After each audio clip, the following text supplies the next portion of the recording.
something that is being said might come back is perhaps taking action against the president when he's out of office. Would you see any value to that, given what people are saying they owe an apology? I don't think that's a viable one. I don't think any serious government will follow that process. And I think there's a judgment. I don't know, one of the courts, I think it's the High Court and the Court of Appeal, that addressed that issue and said, you know, there can be no personal liability attached to the president in terms of the expenditure.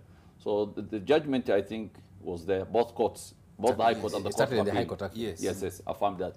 But I don't think this is really a personal issue. Nobody will follow a president who has spent some money here and there on this process. The more, in terms of history, I think it is, you know, the judgment of the court, the political process, you know, that initiated it. I think that's that's the things, you know, Kenyans will remember about this process. And finally, and as you give your final comment, my question to you would be, we focused on the verdict has declared BBI dead. Had it gone the other way, what would have happened? First, politically, would the election have been pushed forward in terms of implementing this, what was in the BBI amendment bill? I think, you know, first you need to look at what the appeal issues were. Yes. The appeal issues recognize the reality, and the reality is what Kanjama said. The reality is that as a process, the BBI process ended in the Court of Appeal. These 7 issues, because even from the 7 issues, the appeal won 7, won 5, lost 2.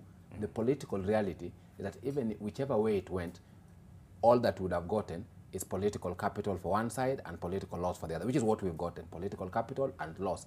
The reality is that practically there was nothing going to be possible to do between now and the next election, either way. Right.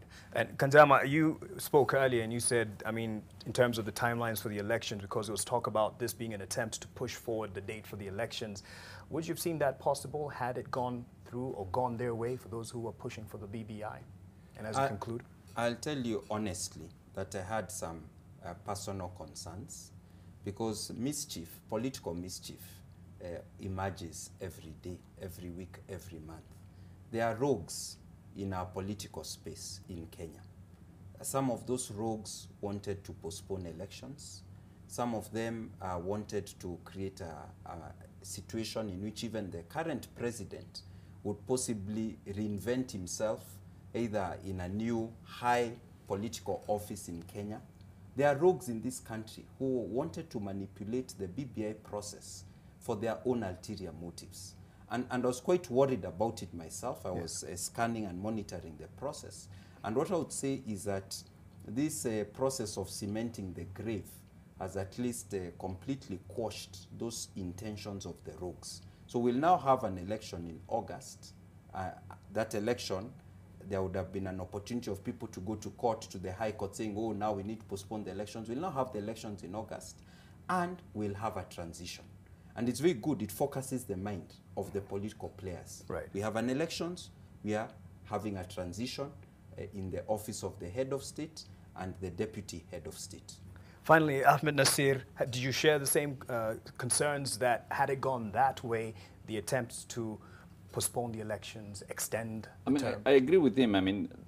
The permutation of what may happen will have are enormous. You know, you can't know.